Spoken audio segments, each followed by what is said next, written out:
So good evening, everyone. Thank you so much for joining us. Um, my name is Ludre Stevens, and I'm the leader of the DA Abroad. And it's my pleasure to invite or to have Adrian Roos, who's a member of Parliament and the spokesperson on Home Affairs here tonight. And so the two of us had the honor of being in the Constitutional Court last week. And so we'll spend this time to give you guys an update as we understand matters right now, and then we'll have half an hour for Q&A afterwards. So we've plenty of time, chance to clarify your questions.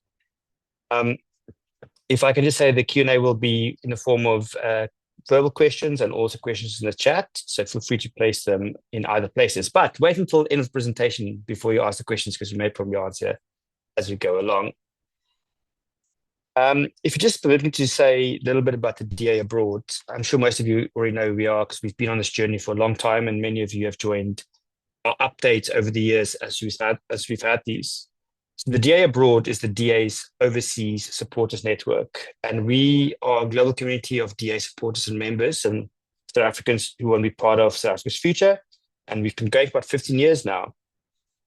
This specific court case we're going to discuss tonight and the outcome of this project has been one of our longest going projects of 11 years. I was in the room with our colleagues, and I think some of them on the call tonight, like Haley Reichardt and Francine Hayem, Wilfred and Merve, a few others, and also Adrian's predecessor, Manny Freitas, when we launched this project. And so 11 years later, all the court cases later, and all the way to Constitutional Court is quite nice, even though like 11 years is a long time to spend on this, and spending millions of rands on legal fees, as well as obviously countless hours as a DA Abroad team on this project over the years. And where I'm going with this is that we'll go through the outcome of this and how happy we are of it, but also that we are picking up our next issue already, which is to get more voting stations overseas. As most of you know, overseas, there are very limited overseas voting stations, mainly in embassies, and many South Africans don't live in cities where there are embassies. So we are fighting to get 25 major cities around the world that are not country voting stations to be designated a voting station in 2029. And so we are going through a parliamentary process. We hope to not have to go to court, but we will if we need to next year. And so even though we've won this battle, we continue to fight this as we go along. But all of these things cost money, unfortunately. So I'm going to do an appeal at the end of the call. We have on our DA Abroad website, da-abroad/donate, a place to make a donation. And whether it's £5 or 500 rand or £10 or £500, or every penny helps a lot with these court cases, as obviously the DA has to pay for this out of donations. You also will all recall the DA's big battle last few weeks where we were able to stop the VAT increase dead in its tracks, and we had to even go to court for that again, which again was costs that the DA had to fund from our donors.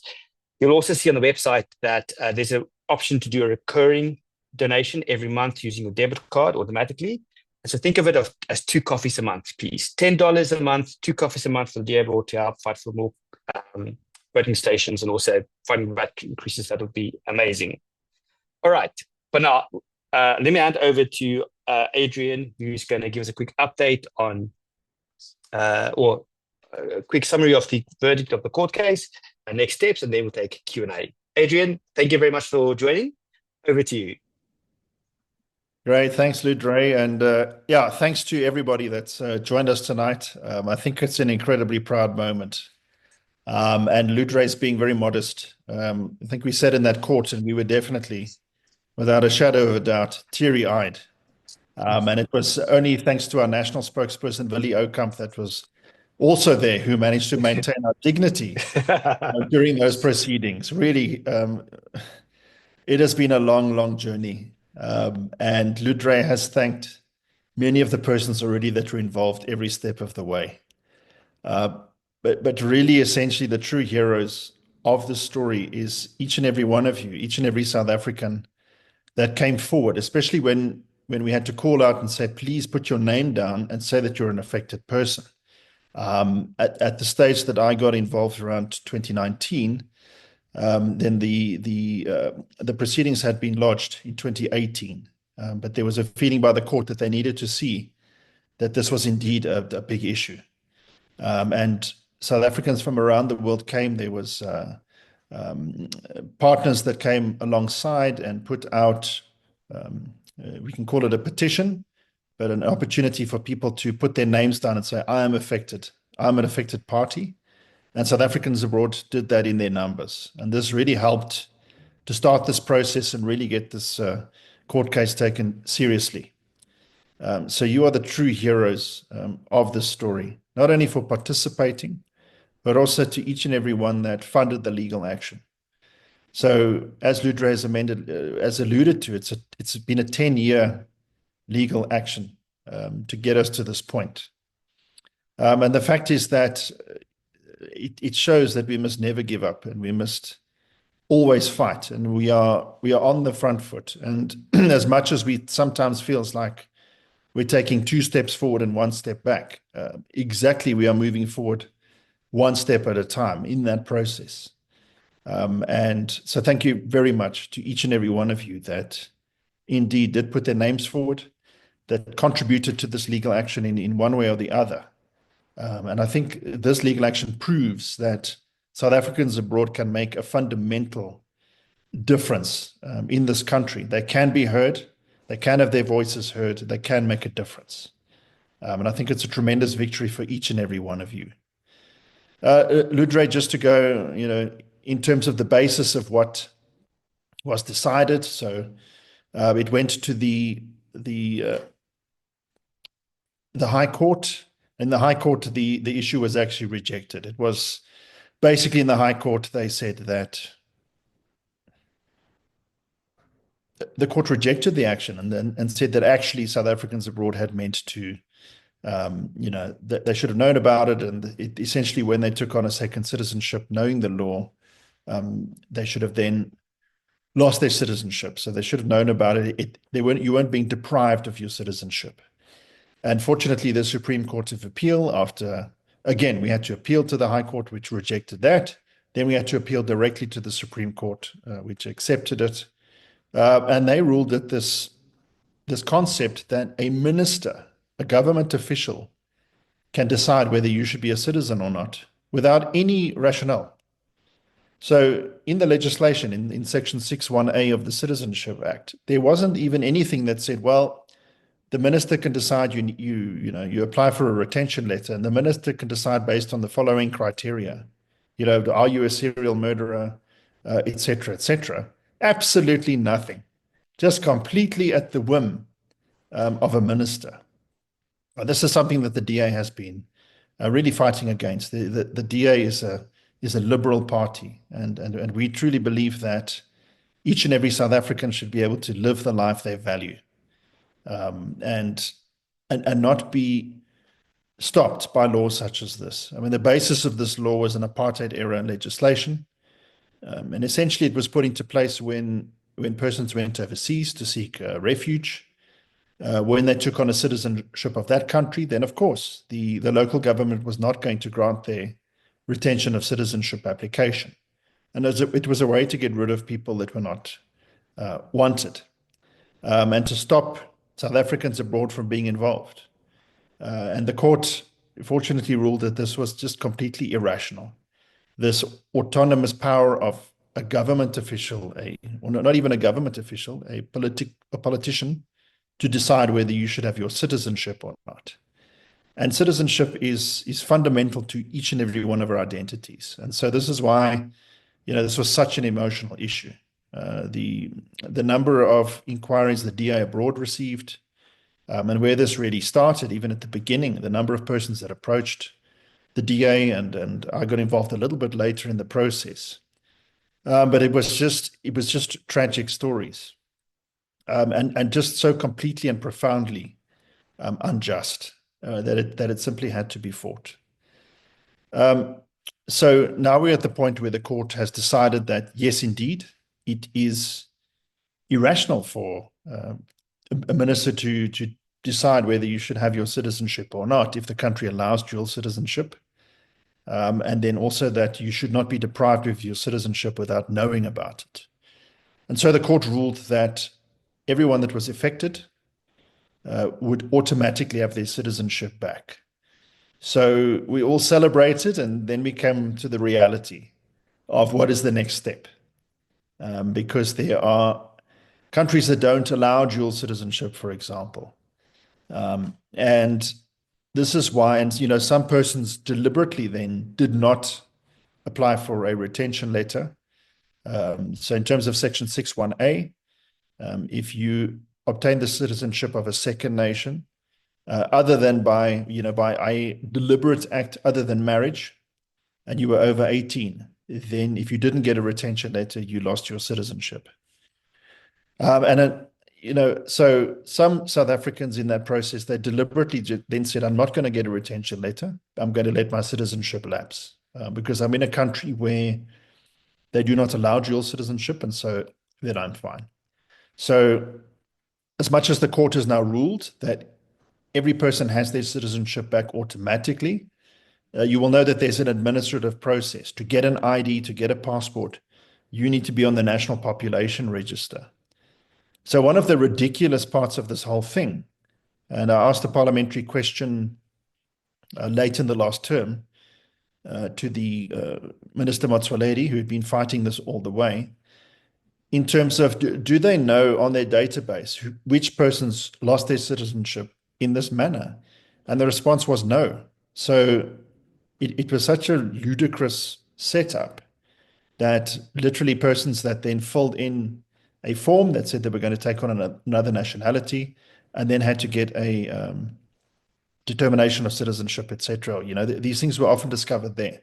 But the fact is that on the National Population Register, there's no tag that says you lost your citizenship through this law. And so this is why then we have the scenario now where on the National Population Register, then all the persons affected are still there as non-citizens from a practical point of view. And so the Minister of Home Affairs reacted immediately and said that they are setting up a portal that where persons can apply and say that I've been affected and I want this citizenship back. So these are the kind of IT systems that, unfortunately, the current DA Minister of Home Affairs, Dr. Leon Schreiber, has been left with. And so we have a scenario now where the only practical solution in this regard is for persons that are affected to say, I want to apply. Now, it's not like the bad old days under the, Motsoaledi and co, where if they said they wanted to set up a portal, then you could, set aside 4 to 5 years for a basic website, etc. So to give you an example, there was the Trusted Tour Operator scheme that was launched recently by the minister for countries with a large number of tourists. And that was set up really in a matter of weeks. So they have found that they actually have persons that are willing to work in the Department of Home Affairs, that are engaged. So this portal is not going to take months and months and months. Please don't worry about that. And I think the reality as well is that everybody has different circumstances. So we do need this short time period where the minister sets up the portal, persons are able to then apply and say that I want my citizenship back, and then it gets processed accordingly. So that is what the minister has announced up till this point. I think another important point, and it's been raised on social media, so some will say, well, I don't even know am I on this National Population Register now or not? And one of the ways to check is to go on the website of the Department of Home Affairs. That's www.dha.gov.za. And then there's a button called BABS, where you can go and apply to have an appointment to book for your ID, etc., in South Africa. So one of the methods you can go and try and see if you are on the National Population Register as a citizen or not is to go on there and try and book an appointment. And if it says that it cannot find your ID, then it indicates that you're not on that National Population Register. So this is the practical scenario. What the court said is that your citizenship is immediately restored. But what we are dealing with now is the administrative process. So as it stands on the National Population Register, everybody that did lose their citizenship would then be marked as a non-citizen on that. Then there's a question of why would I want my citizenship back? So there's been a number of comments in that regard. So I would never want my citizenship back. The way that South Africa treated me was absolutely unacceptable. And that's true. You know, South Africans abroad were useful for tax. So in the last few years, the tax regime was changed, and South Africans abroad pay more tax, especially those earning over 1 million a month. So the previous government decided that, well, you're good enough to pay tax, and we're gonna smoke you for that. But then when it comes to things like this, then you are persona non grata. Um, and really, I think we have to face the reality that there's a rise of extremism around the world, and we see a lot of elections which are won by extremists, and it has a dramatic effect on countries. We are in a world that is more and more in a what is called in business terms in a VUCA Barney world, a volatile, uncertain world. And so one needs to think very carefully before one decides that you say, well, I'm just going to leave it. I'm not going to take my South African citizenship. I think a big deterrent, and it was a purposeful thing from the previous government, was to say, we're going to make it as difficult as possible for South Africans abroad to renew your passport or to get an ID or to register anything. We're going to make you wait for months, even just to have an appointment. We're going to then let it take 12 to 24 months for you to get a passport, for example. And so I'm very excited about what Dr. Leon Schreiber is introducing in the Department of Home Affairs. And there's been a massive breakthrough in recent times. Many of you will have seen that on Sunday it was announced that South Africans born abroad, for example, qualify for smart IDs. But this is all due to the system modernization process. And so we're very soon going to enter a stage where you, as a South African abroad, are going to be able to easily apply for your ID and passport. And not only apply for it, not have to travel 1,000 miles or 500 miles, but to literally get it delivered to your door. So there's a program of the minister called DA at Home. And the idea there is to virtually eliminate queues for things like IDs and passports and allow you to apply online and then get your passport or ID delivered to your door as you would your bank card, just as securely as you would your bank card. So in South Africa already, there's work with the Banking Association to get your renewal done through your banking app, for example. So these are the kind of things that are coming. And we really need to, when you look at why would you want it back, I think we need to be very clear that the minister that we have now is somebody that has a tremendous political will to make things work in the Department of Home Affairs.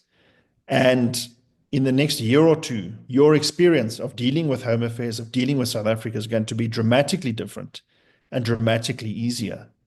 And I think it's a critical thing. Number one, to be able to be a part of what is going on in South Africa. And number two, to make sure that, with the rise of extremism around the world and uncertainty, that you have as many options as possible as well. Because South Africa is on the verge of a move to the rational center, and actually very much against the grain of what is going on around the world. So we're currently in the government of national unity, as you will all know. But a recent Social Research Foundation poll has shown that if the election were to happen today, the DA would be the biggest party. And there is the thing about the GNU and what is going on in our politics, and especially those of you that have been following the budget, I wouldn't want to call it a debacle, but I think it's a key moment in South African politics, is that the outcome of what has happened now is that the rational center of politics. So you get, extremism on the left, socialism, extremism on the right, right-wing politics, and populism. And those have been defeated in coming to the point where we say we actually have a budget that's going to be tabled soon, that is as a direct result of DA pressure and the victory of the rational center in our politics over extremism and extremist politics. And so populist parties are shrinking in South Africa. And the smaller parties that betrayed voters in the whole VAT debacle are shrinking in the polls. And so if those of you have been following what the DA ministers have been doing in our government, you can just imagine in the next national election, if the DA is the biggest party in government, and it's very possible. So I think it's absolutely critical. That question of why would I want my citizenship back? It's really critical at this point in time, if you qualify, to take up that citizenship and to make sure that you are in the best position. Maybe you've moved overseas because you had to find work, but to be in a position where you have the choice to come back to South Africa and come and live here with your family in the country that you love and probably never wanted to leave in the first place, and be a part of that incredible new beginning that is coming in South Africa. So I think the bottom line here is that, one of the big victories here is, and, especially the attitude of the court, is moving away from policies. It was a very harsh judgment on the Department of Home Affairs. And again, obviously the former minister, they were very harsh on the fact that that former government wanted to unilaterally decide whether you could retain your citizenship.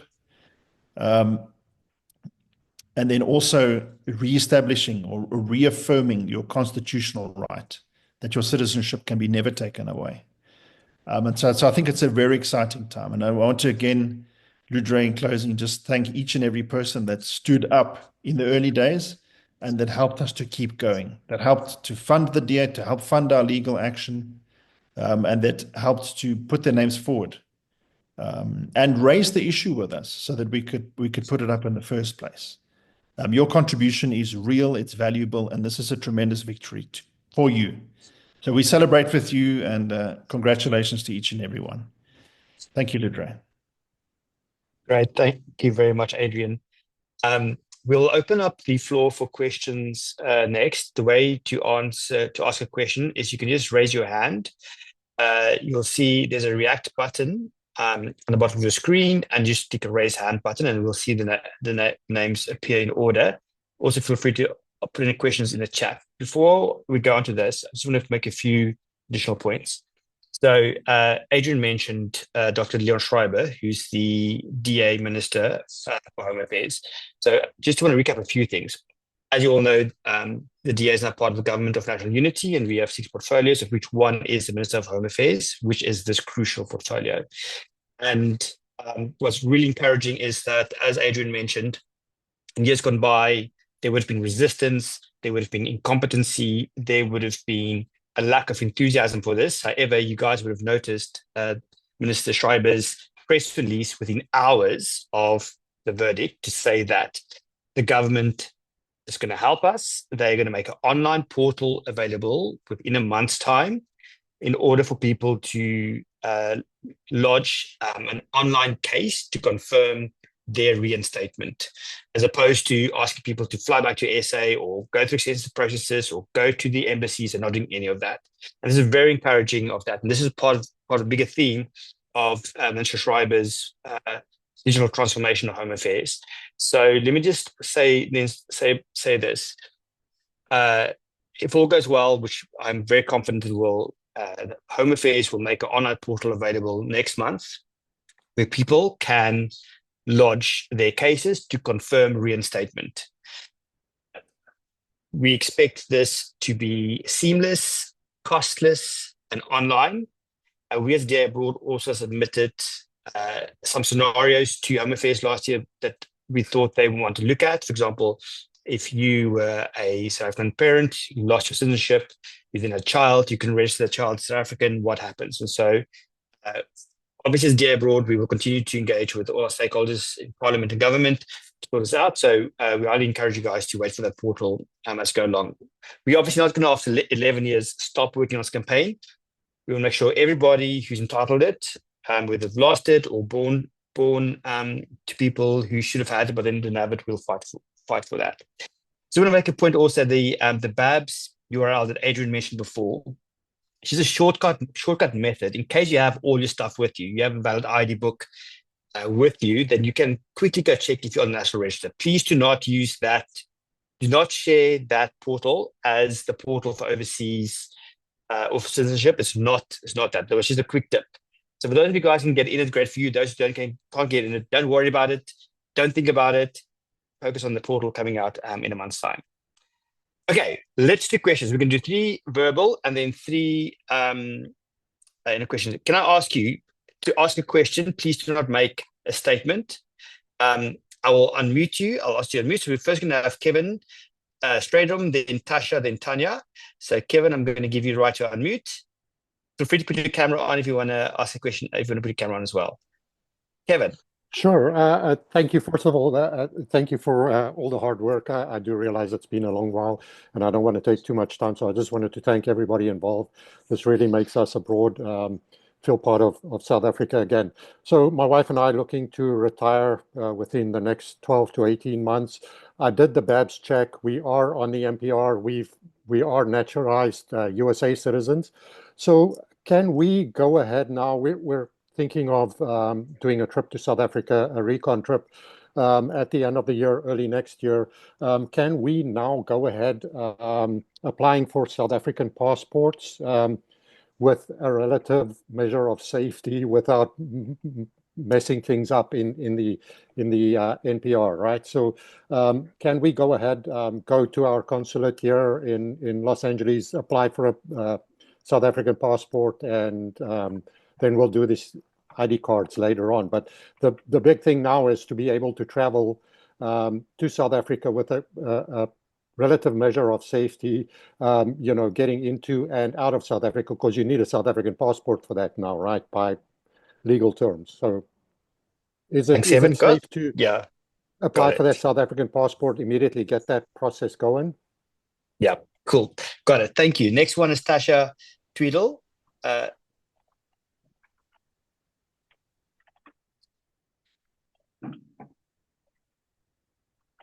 Actually, you've just gone on mute again. I'll let you unmute. There we go. Sorry. Thank you very much for your time. It's much appreciated. I'm about to apply for my indefinite leave to remain. And before I do that and I apply to be a citizen of Britain, I used to have to apply for a retention of citizenship. Do I have to do that, or is that no longer a thing? Thank you. Good question. Good question. And then Tanya. Hi there. Can you hear me? Yes. Oh, perfect. Thank you very much for your time. We applied for the determination of citizenship about a week before the ruling came through. So the plan is to return to South Africa, and I was going to use that as proof of PR to apply for a new ID. Will that application now affect my citizenship because I show up on that as a citizen? Is that going to cause any issues now, or can I just go ahead and assume that I'm a citizen? Great, thank you. Adrian, can you take this tea? I've got written it down if you need. Oh, okay, thanks. Thanks, Ludre. So yeah, I will answer the questions, but I have to say that, of course, we're monitoring all the questions that are coming in. I think it's a matter, and I'd even raised it with the minister at the beginning of this term, where I'd said, "Are you prepared for this eventuality, etc.?" And the answer was yes, but the department can't do anything until the court actually rules, because that would be considered irregular expenditure. So some of the issues are known issues that have been raised and are being dealt with. So when I talk about the different elements, then I'll also raise that. So Kevin, if you went on the BABS and you are a citizen and a naturalized citizen, then you should be able to come to South Africa now and apply for your passport and ID, etc. I know there was an announcement on Sunday about that, and it was indicated that the first phase was for persons that are from visa-exempt countries that would then be able to apply for this. So somebody that I know sent me a message already on the Sunday night to say that they went on the system in South Africa. They were an affected person, a naturalized citizen, and they were then able to see the option for naturalized citizen to be able to apply. And then they applied there through the the banking system, etc. So basically, if you are on the National Population Register, and you're a naturalized citizen, then you would be able to come to South Africa and then make that application. And those applications are being done relatively quickly. Adrian, I just quickly jump in there just as a South African lives overseas. So, Kevin, obviously, if you go to your consulate in LA, it may take them 6 months or a year to get your passport back at this point.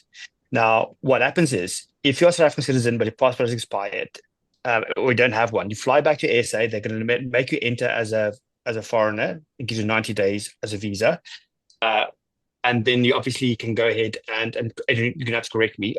In SA, it takes 6 days to get your passport for you reissued. So the answer is this: they won't deny you entry or give you hassles because you didn't get a retention letter or you're at risk of not having asked permission. You guys will be okay because the judge said clearly that right is now reinstated. No ifs, no buts, no nothing, right? You've got it. So, Kevin, do go ahead and do apply for it. If you don't get back in time, travel in your foreign passport, just show your proof that you've applied for it because they can't penalize you for consular services being tardy. Thanks, Adrian. Over to you for Tasha's ILA. Tasha still need a retention letter. Yeah, look, so I think the one thing I have to point out is that for passports, etc., it's about a 10-day turnaround in South Africa, because we are starting to deal with the system of line issue. There's been an increase in applications. So what we're finding is that sometimes there's a little bit of a backlog on printing, because the number of passports that's being processed now is dramatically up. The system downtime at our offices is down, and then there's more people that are able to apply. Good problem to have. Good problem to have. Yeah, it's a good problem to have. You need to give it about 2 weeks at least from when you apply. But certainly it's a lot quicker than it ever has been before. And Ludre is correct on the rest of that. Another issue that we have raised, with the minister's office is to say, obviously, some South Africans might have struggled to renew, or some that want to apply and that want to come here, they shouldn't be penalized in coming into South Africa. Just because you obviously don't then have your passport. So that is something that is being addressed with the minister's office in terms of how that will work. Then, Tasha, in terms of the retention of citizenship, so the way that a constitutional court ruling works, like in this case, is they struck down Section 61A. So Section 61A and the requirement for the retention is gone. So the department cannot come and say, well, you still need it. And there also wasn't an indication that Parliament must come and have 24 months to change the legislation, etc. That provision and the requirement for a retention letter was struck down by the Constitution, so you don't need it anymore. Home Affairs cannot ask you for it. Thanks, Andrew. Can I just make that point to everybody, because I think we've been getting these questions over and over again. That section that required you to get a retention letter to have second nationality has been removed completely. So you do not need that letter anymore. You need not apply for it anymore, and it can't penalize you if you don't have it. Those of you who are applying for second nationality and your country allows you're applying to have a second one, you don't need the retention letter in order to retain your South African citizenship anymore. Just make clear that is the bottom line. You don't need it anymore because the Constitutional Court judge ruled that section is no longer in place. Not Parliament go rewrite it, Parliament go rethink about it. They said it's not required anymore. So I'm going to add to that quickly. We've got a question in the chat room to say, will they ever change it?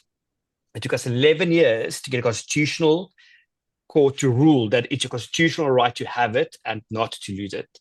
So it's highly unlikely, never say never, highly unlikely that anyone's going to reverse that. There's no appetite for that. It's a Constitutional Court hearing. Whoever's going to want to put it back, that's going to go to the same process as we have, or go to Parliament to change the law, which obviously we are in the GNU right now. And obviously, if they do change the law and you, in the meantime, got a dual nationality by another country, they can't penalize you for that period. And then, sorry, Adrian, I don't think you said, Tanya asked about determination of South African citizenship letter. I guess you don't need that either anymore then. Adrian? The determination of citizenship. Yeah, I thought unless it means that it's a retention letter permission, if that's just a different name for it. I don't think I've heard of that before. Yeah, Tanya, oh, yeah, it's basically you're applying to retain your SA citizenship when you take on the second. exactly, retention letter, right. So, Tanya, then you don't need that either anymore. So I'm sorry you had to go to the cost before the court case, but you don't need that for your application anymore going forward. Adrian, 3 questions online quickly from Gina. Okay, so she's asked, we're going to retention letter right now. Gina, you don't need it. Francois is asking what happens when you don't require the obtain the retention letter and future things change. I should just answer that. In the unlikely event it does change, which will be a massive thing given that Concord ruled on this after 11 years, and we waited almost a year for it after the Supreme Court of Appeal. We're likely in parliamentary process, we're part of the GNUs, and even if they do change it, it can't be retroactive. Question from Debbie. Does VFS, which in the UK helps process documentation to go to the embassy, know about the passport renewals? Does VFS, who does passport renewals in the UK, know about this change? I don't know yet, but I know that Adrian and his team, do a lot of VFS queries, and they probably will be notified very quickly as people try to submit it. Debbie, I would say, follow the law. The law says you don't need it anymore. Go to VFS. If they give you hassles, click on it, the UK committee. We've got helped ways for you to escalate that, if that's okay, Debbie. Cool. Okay, next 3 questions. Sorry, Adrian, please jump in if I'm going too fast. I'm just trying to get through all of our hands because I see lots of. I think it's just will it change? Will it go back again? And the answer is just no, because. So we have the white paper on citizenship and immigration and refugee law that's coming through. So that will look at all those laws again. But the fact is that in the way that South African law works is you have Section 20 of the Constitution, which prohibits persons of being deprived of their citizenship. So when Parliament comes and let's say somebody tries to change the law again, then it will be challenged on constitutionality, and it goes back to the Constitutional Court. Now, the Constitutional Court, we have a system of precedents from our Roman Dutch law. And so the precedent will be that the Constitutional Court has ruled that there's no legitimate government purpose for this provision, and that it is unconstitutional. It's against the right to, it deprives you of your citizenship. And so it would fail. So, it really doesn't work that way in our law. Once this kind of a precedent is set by the highest court in the land, any new legislation will be against trial. Thanks. So we've got 3 audio questions. Deborah Cheetham, then Zoe Malan, and then Amber Halstead. Deborah, I hope I got your surname right. Please go ahead.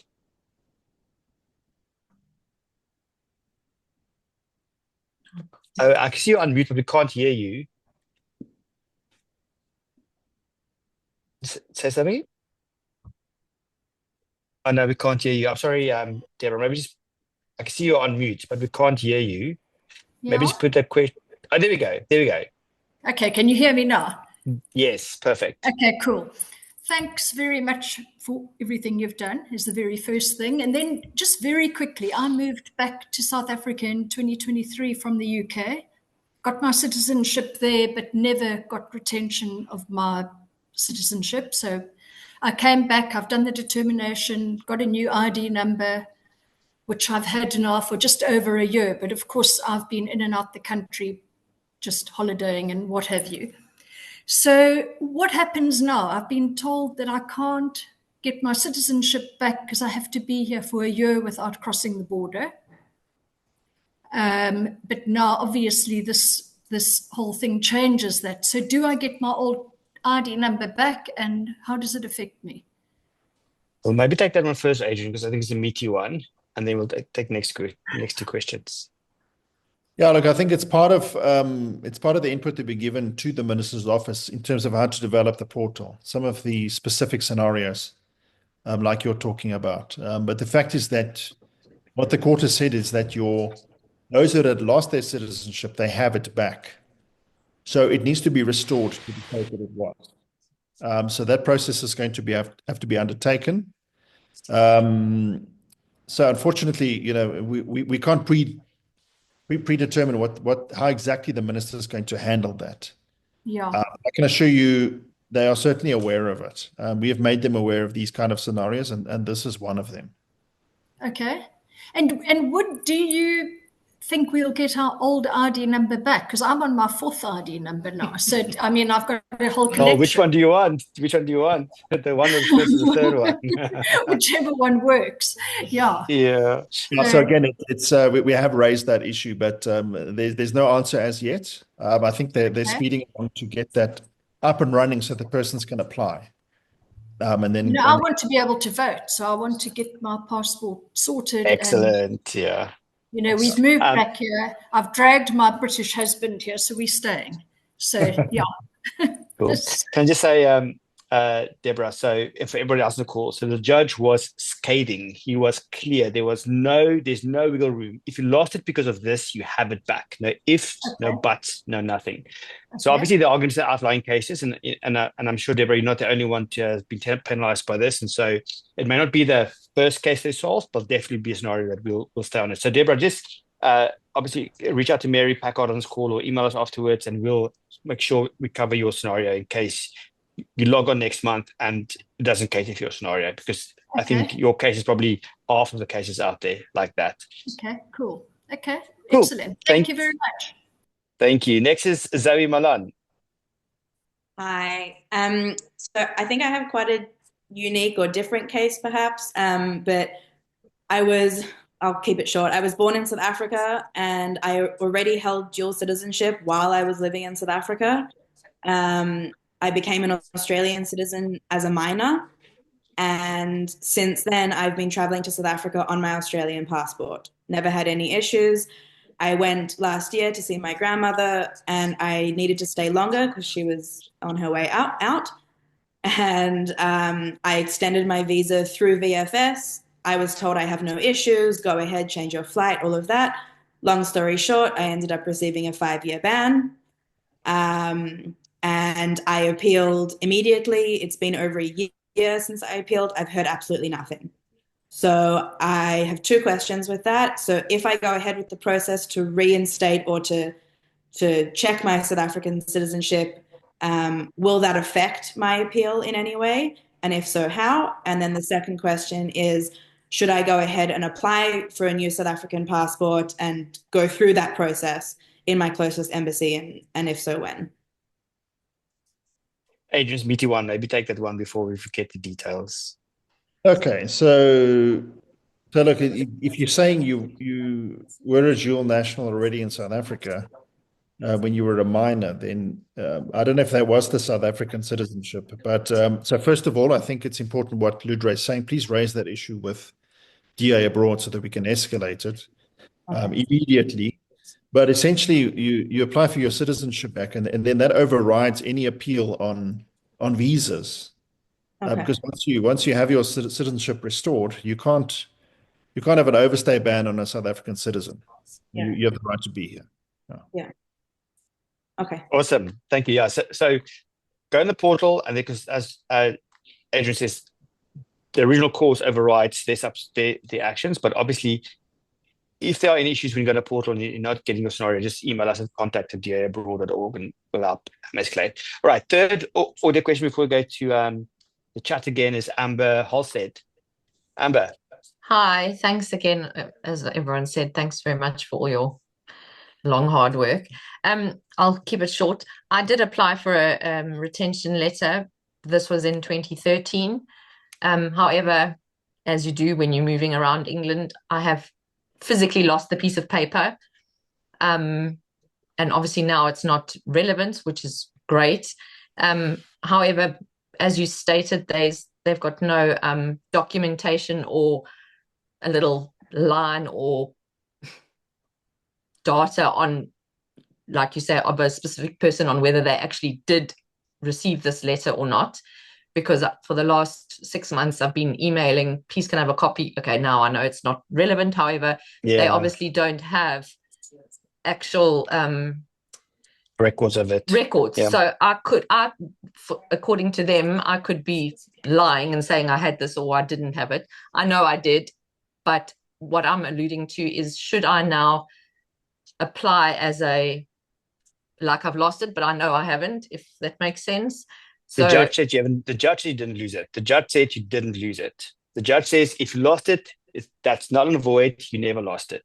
Okay, that's great. Yeah. So when I go in again, and like you say, in future for the new portal, etc., when it's all up and running, would I just apply as I've lost it? So yeah, no. So let me repeat that. The words that they used in the press release is you go on to, so if you are in doubt, so if you are worried, if you lost it, you should apply. If you don't know, even if you've got your retention letter and you still want to check, you can go to this portal and you can raise a case to, I wrote it down here, to confirm reinstatement, right? Okay, to confirm, okay. not ask for, not apply for, to confirm. Okay. Okay. So Amber, all you have to do is, even if you've got a retention letter, which I did myself, I'll just go to the portal anyway, and I'll just go confirm in case there is some admin blunder somewhere. But guys, you don't have to apply for it. You don't have to make a case for it. You don't have to jump through hoops. You're going to raise a case in order to reaffirm the no matter what the situation was. Yeah. Exactly. Okay, great. Thank you very much. Cool. My pleasure. And Adrian, please jump in if I look, I think the only reason for the portal is, and what the minister said is that it's just to avoid some persons that may have lost their citizenship for a good cause or a proper reason, that they don't then try and use this as an opportunity to get it back. That's all. Right. Question from correct. Thank you. Okay. Obviously, there are some, just to clarify as well, there are a few handful of countries that only allow one nationality, for example, the Netherlands. And people relied on this clause to lose their South African citizenship in order to comply with the Dutch law. So I very much expect that on that portal, we're going to reaffirm your reinstatement. It may be an opt-out clause as well. So if you're Netherlands and only one nationality, that portal will be the one to say, please don't give it back to me. If it's not there, we're obviously going to work with the minister to make sure it is there, because we don't want anyone penalized. But that portal will be the first point of call. Question from Jacques. When applying for the passport, will it be a new passport or renewal? It will be a renewal because you never lost your South African citizenship. The judge said so. So it'll be a renewal. I bet you won't be the first case at the embassy you have a problem. Charmaine asks, if we wish to travel back to SA in the interim, do we need some letter allowing us to enter the country with a foreign passport? And we will keep our original ID numbers. So let me ask the short answer, give the short answer, and then Adrian can tell me whether there's too many shortcuts. So what we tell people is this. As the law says, if you're a South African citizen, you have to enter the country and you have to leave the country on your SA passport. However, overseas consulates and embassies have been terrible with being able to issue those in a timely fashion. Some embassies take more than a year to do it. So in the event where people have to travel back, but they were unable to get their passport back, you just obviously take whatever you have and you travel in with your foreign passport. You declare at the counter that you're South African, but don't have the passport because you're waiting for the embassy to renew it, or because of the retention letter, and they'll let you through. So they don't deny you entry if you're upfront with them and you tell them what the situation is. So the right thing would be is to go apply for your South African passport if you're near an embassy or consulate, and you possibly do it. Many people are not able to do that. Like if you live in Perth, it's 8 hours away to get to Canberra. My suggestion would be is fly to SA with your foreign passport, and then at the counter declare it, and at the counter say you will go apply for the renewal in SA, where Adrian said it took 2 weeks. Adrian, are you okay with that cowboy statement? So the scenario that I've raised with the minister's office in terms of this portal is that's one of the scenarios that I've raised, is that many South Africans will want to just come here and do the documentation due to the time frames. Unfortunately, overseas, we're still on the manual system, and it still goes through DIRCA, it still goes through the diplomatic bag, etc. So numerous South Africans will want to come here directly. But I wouldn't suggest doing that before going on the portal and completing that process to then indicate that you want to come back. So this is one of those, I think we have to wait for the final answer on that before taking the leap and coming, because one would need to, once you get to the airport on that side, they're going to check whether they're going to check the passenger system, and you're not going to be on there. You're not going to have a visa. So then they're going to stop you there. So Home Affairs is going to need to make a provision in that regard. If you've lost your citizenship, to make sure that on the national, on the travel system, that you will be able to get on the plane on that side and come back. So whereas if you were a South African citizen that just happened to not renew your passport, you wouldn't be stopped. So it is something we've raised. So that's the bottom line. I guess the bottom line, guys, like don't worry about it, because if you do the right thing. So don't always declare. So you know you have to fly to SA on your SA passport, but if you don't have it because you can't get renewed where you live, or because there wasn't enough time, or because you were affected by this process, fly with your foreign passport, declare it at the border, and when you're in SA, just go apply, just get your new one. Yeah, we've seen it many times again, because they are reasonable. They understand it, especially because overseas embassies are terrible at their turnaround times. Okay, one more question on chat, and we're going back to audio. Question from Heather: what will the portal require of us as far as information is concerned? Will a SA birth certificate be enough? So Heather, obviously we can't say yet, because we have to wait for them to come out.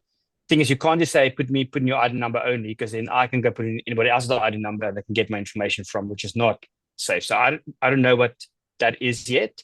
Obviously they're going to have some sort of check. I know when we did online registration last year, we could take it was your ID number and a picture of your ID book and your passport. Maybe they'll ask a copy of your foreign passport. I don't know. Adrian, if you have any answers yet, my gut feel is let's wait and see when the portal comes out next week, because we can give them feedback as to how to do authentication if you don't have an SA document. But Adrian, I don't know if you know anything more than I do about this yet. No, we don't. So Ludre, as I say, the issues that have been raised so far have been with the minister's office for consideration with this. So we're gathering we're gathering all these frequently asked questions to make sure that those scenarios are covered. Yeah, Adrian, we actually have all this in chat.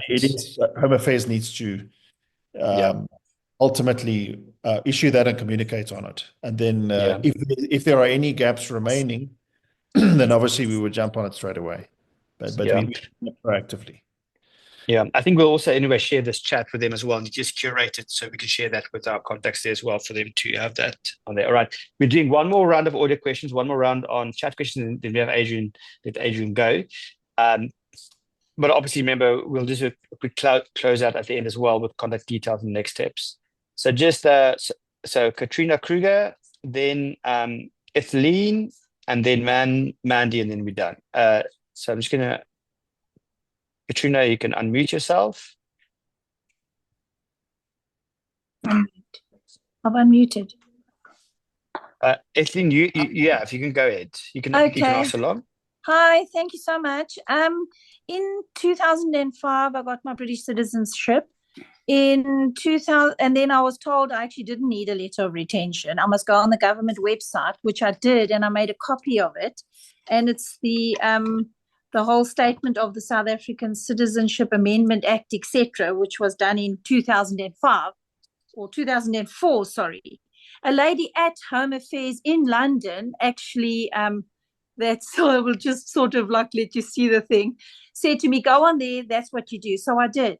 In 2010, I applied for my South African passport, got it no problem, without a retention letter.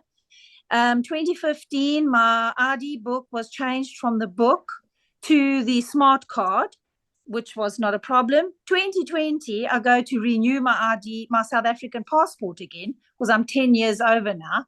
And I got a letter from Home Affairs to say that I'd lost my citizenship in 2005. I've been struggling to get answers. Let me stop. Let me help you. You've got it back. Okay. You've got it back automatically. Perfect. So done. They gave me an ID number that I was supposed to apply for, which I went to Home Affairs, East London, South Africa, and they said last year, don't apply for that foreign ID.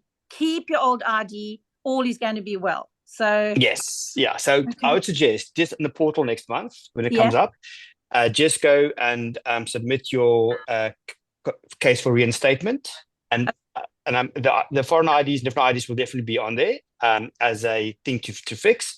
So just go on there. But good news is you have it back automatically, and they're obviously going to help with this reinstatement of the citizenship. Okay, because I've kept my South African ID. I have never changed it. Perfect. Awesome. Keep it. Because you may need that photo of that when they apply. Finally, after 5 years of struggling, I can finally get answers. Definitely. Thank you. My pleasure. All right.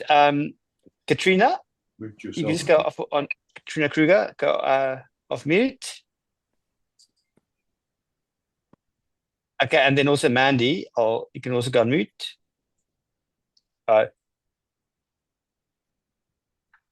Mandy, you can go ahead so long whilst Katrina finds a button. Okay.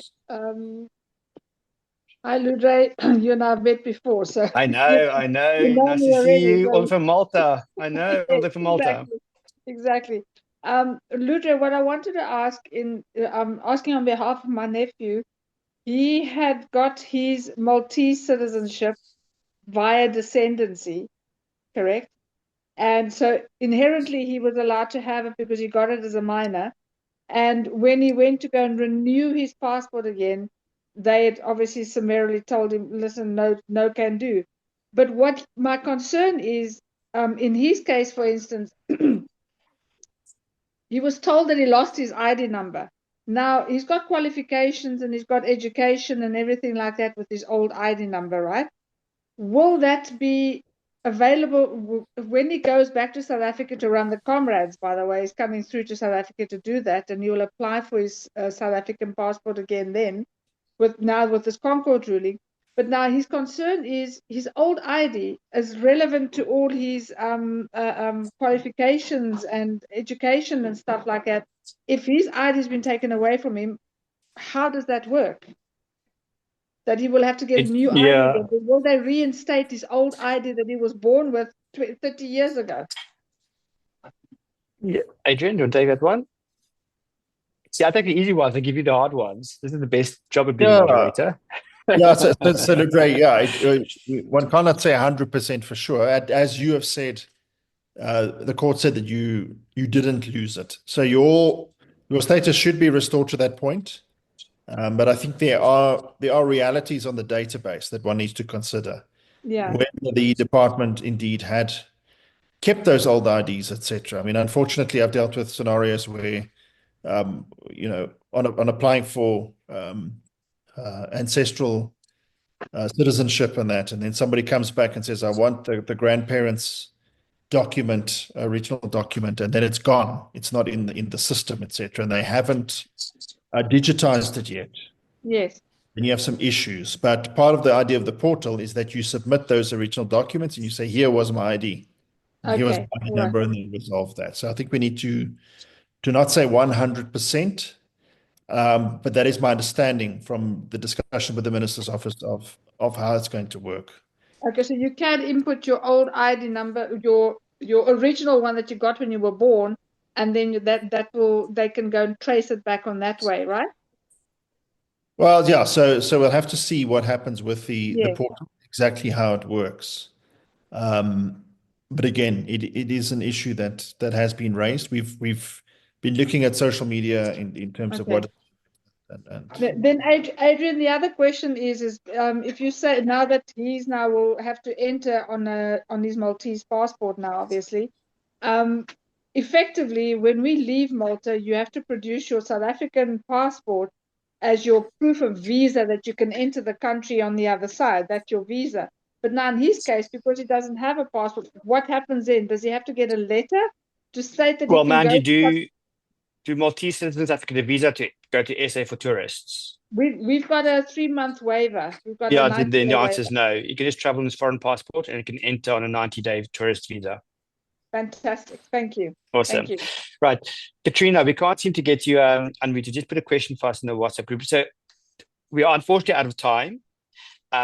Roy, to bring up actually, before we go, Adrian, any last comments before we just do a quick wrap up?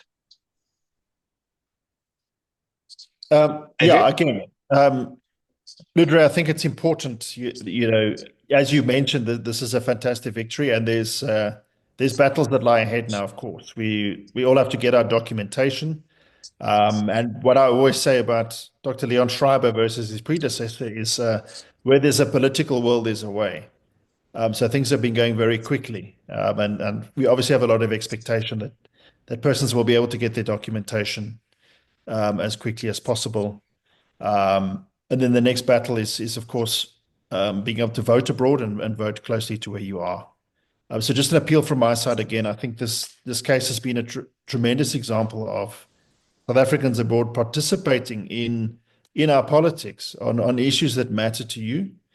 And then secondly, also supporting the DA in terms of the legal action that we often have to take, even being part of the GNU.